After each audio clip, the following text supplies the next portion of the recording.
Morning दोस्तों, स्वागत है आपके अपने YouTube channel physics bye Amit sir में। कैसे हैं आप लोग? आई होप आप अच्छे होंगे और अच्छे से पढ़ाई करते होंगे। कल का लेक्चर्स में आपको क्या पढ़ाए थे? कल का लेक्चर्स जहां पर ख़त्म हुआ था, आज का लेक्चर वहीं से हम करेंगे कंटिन्यू। एक बार आपको हम रिकॉल करा दें कि कल के लेक्चर्स में क्या क्या आपने पढ़ा था। हमने डिस्कस किया था अकॉर्डिंग टू सिलेबस के बारे में डिस्कस किया था कि सिलेबस में आपको क्या क्या पढ़ना है, क्योंकि किसी टॉपिक की शुरुआत जब तक आपको सिलेबस नहीं पता रहेगा फिर क्या पढ़ेंगे आप। ठीक है, तो सिलेबस के बारे में डिस्कस किया जाए कि सिलेबस में हम लोग क्या क्या पढ़े थे। सिलेबस में हमने क्या क्या पढ़ा था? पहला टॉपिक आपका दिया था फिजिकल वर्ल्ड के बारे में पढ़ा था मैंने। उसके बाद मैंने क्या पढ़ा था? उसके बाद टॉपिक में यूनिट, डायमेंशन एंड मेजरमेंट के बारे में पढ़ा था कि सेकेंड टॉपिक आपका एनसीईआरटी का दिया हुआ है यूनिट एंड मेजरमेंट, या उसको कह सकते हैं डायमेंशन भी इसमें मेंशन किया हुआ है। थर्ड टॉपिक आपका दिया हुआ है motion in straight line. Fourth topic दिया हुआ है motion in plane. Fifth topic दिया हुआ है work, energy and power. Six topic दिया हुआ है आपका ऑसिलेशंस, मोशन से रिलेटेड कुछ चैप्टर मिलेंगे आपको। और लास्ट एंड आपका टॉपिक का फर्स्ट वॉल्यूम का लास्ट टॉपिक है वो है आपका ग्रेविटेशन। तो 7 चैप्टर्स इंक्लूड किया हुआ है आपके टॉपिक में। ठीक है, फर्स्ट वॉल्यूम में। सेकेंड वॉल्यूम में जब बात करेंगे तो बात की बात है, लेकिन फर्स्ट वॉल्यूम जो पढ़ना है उसमें केवल 7 चैप्टर ही मेंशन किया हुआ है। उसी के बारे में हम लोग डिस्कस करना है। लेकिन उसको बताने से पहले कल मैं कुछ मैथ के फॉर्मूले डिस्कस किए थे। क्योंकि वो मैथ के फार्मूले में क्यों डिस्कस किया था? क्योंकि वही फार्मूले आपको न्यूमेरिकल में देखने को और डेरिवेशन में देखने को मिलेगा। तो जब तक बेसिक कंसेप्ट आपको क्लियरिटी नहीं होगी फिर न्यूमेरिकल या डेरिवेशन करेंगे तो वहां पे प्रॉब्लम क्रिएट होगी। इसलिए एक बार मैं आपको रिकॉल करा दे रहा हूँ कि मैथ के कुछ जितने इंपॉर्टेंट फार्मूले यूज होने वाले हैं उस फार्मूले के बारे में आपको हम डिस्कस कर रहे हैं। तो कल के बारे में कल के लेक्चर्स में कुछ फार्मूले हुए थे, साइन के बारे में, कॉस के बारे में, टेन के बारे में, कॉट के बारे में, सेक और कोसेक के बारे में, साइन 2a क्या है, कॉस 2a क्या है, टेन 2a क्या है, इसके बारे में बात हुआ था। साइन a प्लस बी क्या होता है, कॉस a प्लस बी क्या होता है, साइन a माइनस बी क्या होता है, कॉस a माइनस बी क्या होता है। ये कल के लेक्चर्स में मैंने आपको बताया था। तो एक बार इसको आप देख लीजिएगा। और जब आपका न्यू लेक्चर्स आता है ना तो प्रीवियस लेक्चर को देखना मत भूलिए। प्रीवियस लेक्चर्स को पूरा एंड तक देखा करिए, तब आपको सेकंड लेक्चर समझ में आएगा। और एक बात और ध्यान दीजिए कि वीडियो को पूरा अंत तक देखा करिए भाई मेरे, और साथ में मेरे नोट्स भी बनाते रहिए। आपसे मैं कहा था ना कि एक एक टॉपिक आपको पढ़ाएंगे और लास्ट तक पढ़ाएंगे। अब ये नहीं कि स्टार्ट किए तो बीच में छोड़ देंगे, छोड़ने वाला काम नहीं होगा। एक पूरा वॉल्यूम खत्म किया जाएगा 11th का, ऐसे ही आपका 12th का नया टॉपिक हम लोग शुरू करेंगे। ठीक है, तो देखा जाए उसी लेक्चर्स को मैं कंटिन्यू कर रहा हूँ। कल का जहाँ पे स्टॉप हुआ था वहीं से हम यहाँ से कंटिन्यू कर रहे हैं। चलिए देखिए, कुछ फार्मूले होंगे जैसे आपको मिलेगा। फार्मूले अगर याद करना है तो फार्मूले कैसे याद करेंगे? याद करने के लिए देखिए, ये फार्मूला आपने अच्छी तरह से पहले से पढ़ा होगा। ये फार्मूला आप अच्छी तरह से पढ़ा है। ठीक, जो फार्मूला हम लिखने जा रहे हैं ये फार्मूला आप अच्छी तरह से आप लोग पढ़े हैं। जैसे आप पूछ रहे हैं 0 डिग्री, 0 1 0, ये आपको हो जाएगा 30 डिग्री, ये आपको हो जाएगा 45 डिग्री, ये हो जाएगा आपका 60 डिग्री और ये हो जाएगा आपका 90 डिग्री।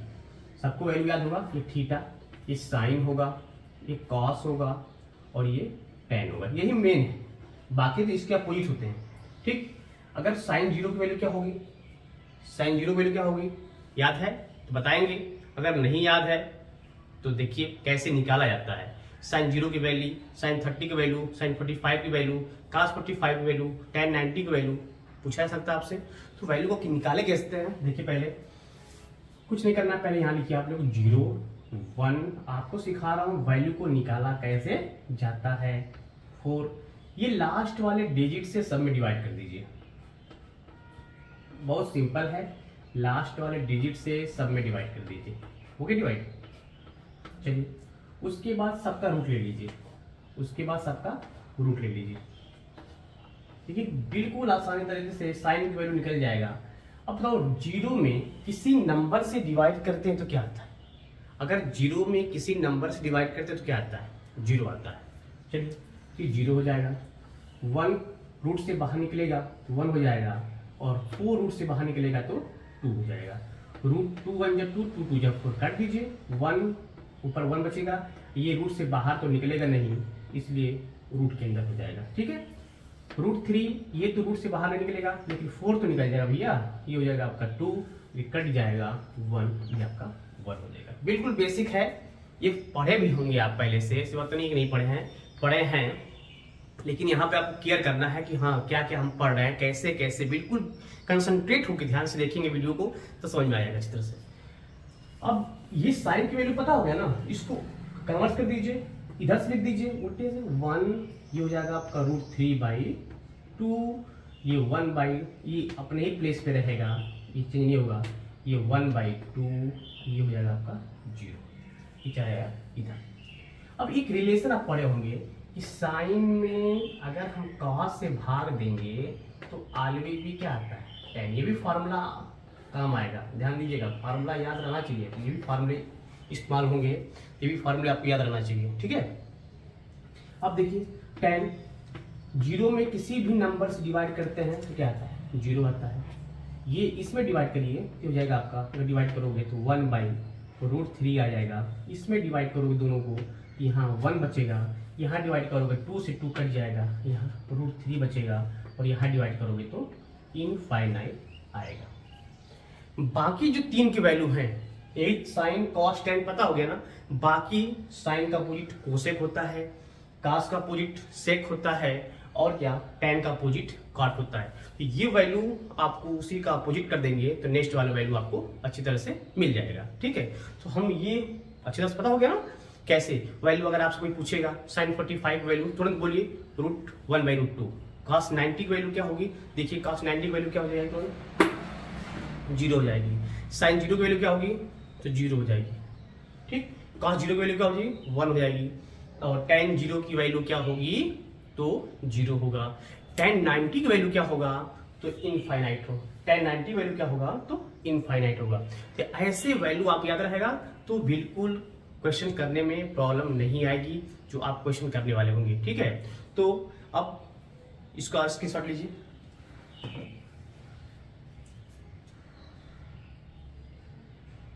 हो गया, अब जो फार्मूले यूज होने वाले हैं, आज इसका लास्ट टॉपिक है, बस फार्मूले नहीं, जितने यूज होने वाले फार्मूले हैं उसी फार्मूले के बारे में हम लोग डिस्कस करेंगे, बाकी फार्मूले के बारे में डिस्कस नहीं करेंगे। चलिए, और इसमें क्या यूज होने वाले फार्मूले हैं वो देखा जाए। कैलकुलस, कैलकुलस के फार्मूले इसमें यूज हो गए, कैलकुलस, हाँ कैलकुलस के फार्मूले क्या इसमें इस्तेमाल होंगे, जैसे आपसे पूछा जाएगा डिफरेंशिएशन निकालने के लिए, डिफरेंशिएशन, ठीक, आपसे बात किया जाएगा इंटीग्रेशन निकालने के लिए, जो इंपॉर्टेंट फार्मूले हैं उसी के बारे में हम डिस्कस कर रहे हैं। इंटीग्रेशन कैसे निकालते हैं, डिफरेंशिएशन कैसे निकालते हैं, उसमें हम लोग बात कैसे करेंगे। जैसे अगर आपसे कोई बात करें x के पावर n का डिफरेंशिएशन क्या होगा, d/dx, या इसको पढ़ते क्या है ddx y, लेकिन शॉर्ट फॉर्म में हम लोग क्या बोलते हैं d/dx। इसका अगर आपको निकालना है, डिफरेंशिएशन करना है, तो पावर कहाँ चला आता है, आगे x n, और इस पावर में से एक माइनस हो जाता है। उसी तरह इंटीग्रेशन में क्या होता है, इंटीग्रेशन में ऐसा सिंबल होता है इंटीग्रेशन का, इसे कहते हैं लोअर लिमिट, इसे कहते हैं अपर लिमिट। जब आप पढ़ेंगे क्या, इसके जो चैप्टर दिया हुआ है आपका मैथ में, उस मैथ में आपको मिलेगा डिफिनिट इंटीग्रल। ठीक है, डिफिनिट और इनडिफिनिट दो होता है, तो डिफिनिट में ये पढ़ने का आपको मिलेगा अपर लिमिट और लोअर लिमिट के बारे में। ठीक है, तो फिलहाल ये छोड़िए, ये देखिए पहले इंटीग्रेशन कैसे करते हैं।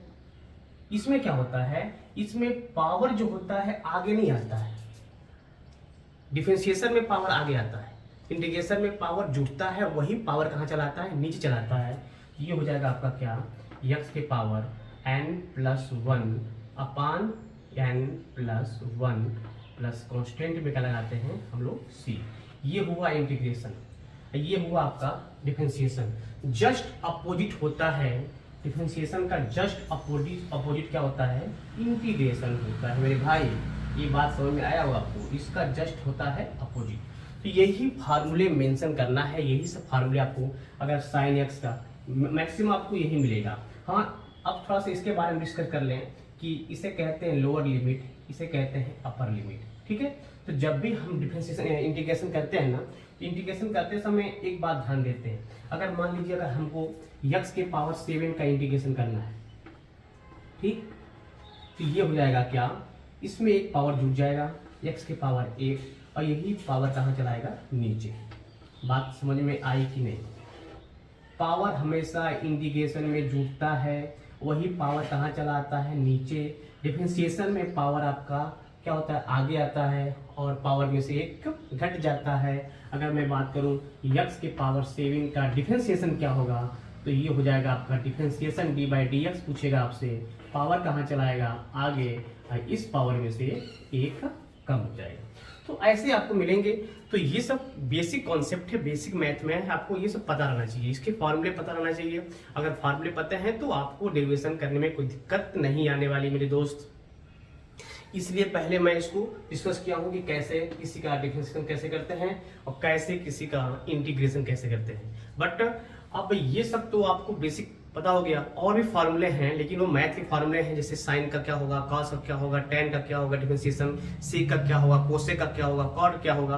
तो ये आपको ज्यादा इतना सब कुछ नहीं यूज होगा, जितना यूज होने वाला है आपको मैं बता दिया हूँ।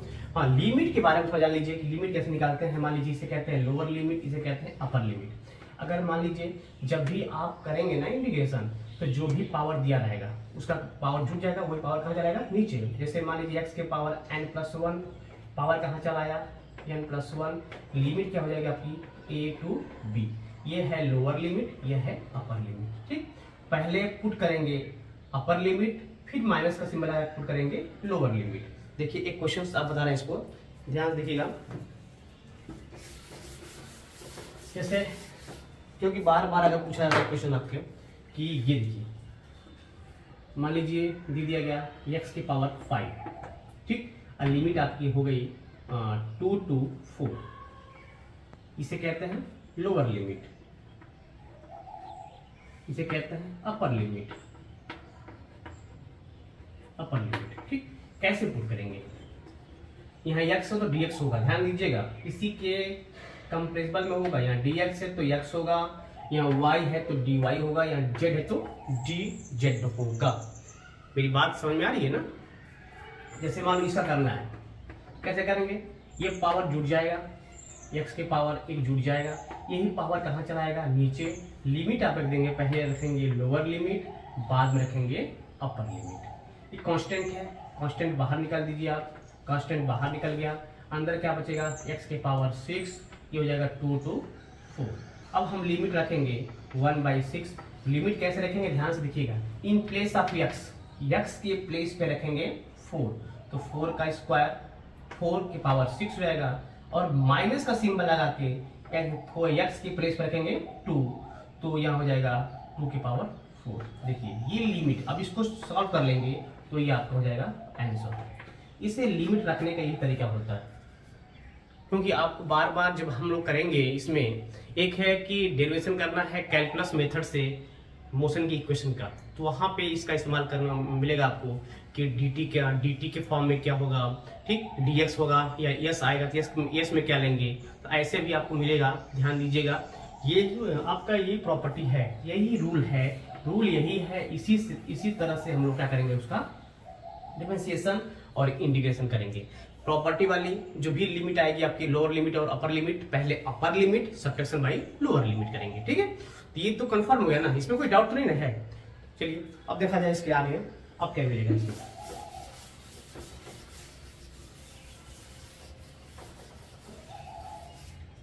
जैसे अभी आपको जो कुछ फार्मूले बताए थे कि क्या क्या कैसे कैसे फार्मूले इसमें इस्तेमाल होंगे, और एक बात और सुनिए, जिसमें इसमें मैथ के कुछ फार्मूले जो आने वाले हैं, जो यूज होने वाले हैं, मैंने तो उसके बारे में डिस्कस कर लिया कि हाँ साइन क्या, टेन क्या, कॉट क्या, सेक क्या, कोसेक क्या, ये तो हो गया आपका। और बताइए, और इसमें हम कैलकुलस के बारे में, इंटीग्रेशन कैसे करते हैं, डिफरेंशिएशन कैसे करते हैं, इसके बारे में हमने डिस्कस कर लिया। उसके बाद कैसे उसका पावर अगर आ गया, लिमिट कैसे लगाते हैं, लिमिट कैसे रखते हैं, इसके बारे में बता दिया आपको। सबकी वैल्यू के बारे में बता दिया कि साइन 90 की वैल्यू क्या होगी, कास 90 की वैल्यू क्या होगी, टेन 90 की वैल्यू। लेकिन कुछ फॉर्मूले ऐसे हैं जो अगर 90 के एबव चले जाते हैं, अगर आपसे पूछा जाएगा साइन 120 की वैल्यू क्या होगी, तो ऐसे भी क्वेश्चंस न्यूमेरिकल में पूछे जाते हैं, उसको भी एक बार ध्यान से देखेंगे कि इसकी वैल्यू कैसे निकालते हैं। अगर आपसे साइन 120 की वैल्यू पूछ दिया गया, साइन 120 की वैल्यू तो कैसे निकालेंगे, तो ये भी फार्मूले एक बार देख लीजिए। इसके लिए हम लोग बना देंगे, एक बार समझा दे रहे हैं, अष्टक रूल, ASTC, ये है अष्टक रूल। ये आपका हो जाएगा, स्टार्टिंग होती है पहला 90 माइनस थीटा, इसमें आएगा सेकेंड वाले में, सेकेंड कोऑर्डिनेट है, ये फर्स्ट कोऑर्डिनेट है, ये थर्ड कोऑर्डिनेट है, और ये आपका फोर्थ कोऑर्डिनेट देखने को मिलेगा। यहाँ पे 90 माइनस थीटा, यहाँ पे मिलेगा 90 plus theta, 180 minus theta, third वाले में 180 प्लस थीटा, 270 माइनस थीटा, यहाँ आएंगे 270 प्लस थीटा, 360 माइनस थीटा, और लास्ट में आ जाएगा 360 प्लस थीटा।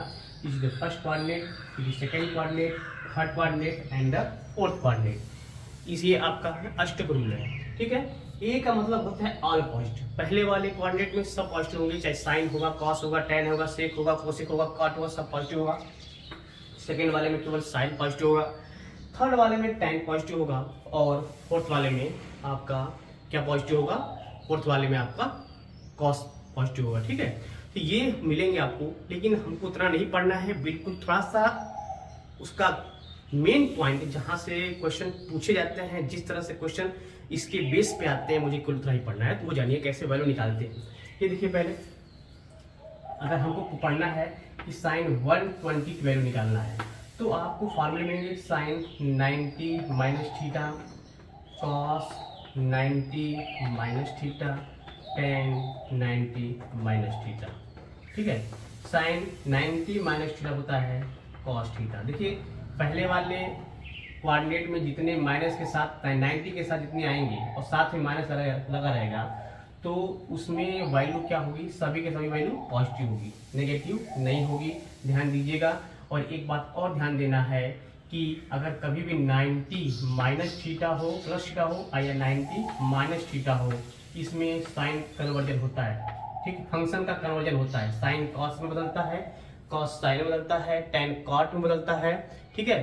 तो ये कन्वर्जन होता है, सेक कोसेक में होता है, कोसेक सेक में होता है, ठीक, कन्वर्जन आपको मिलेगा देखने के लिए। Sine 90 minus theta cos theta, plus होगा क्योंकि फर्स्ट कोऑर्डिनेट है, कॉस 90 माइनस थीटा, ये हो जाएगा आपका साइन थीटा। मैंने कहा ना कि साइन का कॉस में, कॉस का साइन में, और टेन 90 माइनस थीटा होता है कॉस थीटा, बाकी इसी का अपोजिट। तो अगर हमसे पूछा गया कि साइन 120 की वैल्यू क्या होगी, तो साइन 120 का मतलब क्या हुआ, साइन 90 प्लस 90 कितना ऐड कर देंगे 30, और साइन 90 प्लस 30 होता है 120। हमको आना पड़ेगा सेकेंड कोऑर्डिनेट में, और सेकेंड कोऑर्डिनेट का फार्मूला होता है sine 90 plus theta equal to होता है कॉस थीटा। इसमें भी आपका साइन पॉजिटिव होता है, तो साइन के साथ जो भी रहेगा वो पॉजिटिव होगा, ठीक है। तो यहाँ पे साइन 120 हो जाएगा, यहाँ बचेगा आपका क्या, साइन 90 प्लस थीटा होता है आपका कॉस थीटा, कॉस 30, और कॉस 30 की वैल्यू क्या होती है, √3/2। पीछे हमने लिखा था वैल्यू, तो ऐसे निकालते हैं, किसी की वैल्यू निकालना हो तो ऐसे निकालेंगे, ठीक है। आई होप ये समझ में आ गया होगा। आज का इंट्रोडक्शन वाला कंसेप्ट तो अच्छी तरह से क्लियर हो गया होगा। यहाँ तक आप कल से स्टार्ट करेंगे हम इसका न्यू टॉपिक, वह है जो आपका सिलेबस में मेंशन किया हुआ है, वो स्टार्ट करेंगे। आज का टॉपिक बस इतना ही रहने दीजिए, कल के टॉपिक एक एक करके हम लोग पढ़ेंगे, ठीक, और एक एक करके हम लोग क्वेश्चन उसमें सॉल्व करेंगे, डिस्कस करेंगे कि क्या क्या क्वेश्चन उसमें आने वाले हैं। तो इसको आप आई होप इसका स्क्रीनशॉट ले लीजिए और इसको सही से तैयार कर लीजिएगा कल के लिए। कल का लेक्चर्स मैं कल शुरू करूंगा। आज के लिए इतना ही, तब तक के लिए bye bye, take care, best of luck.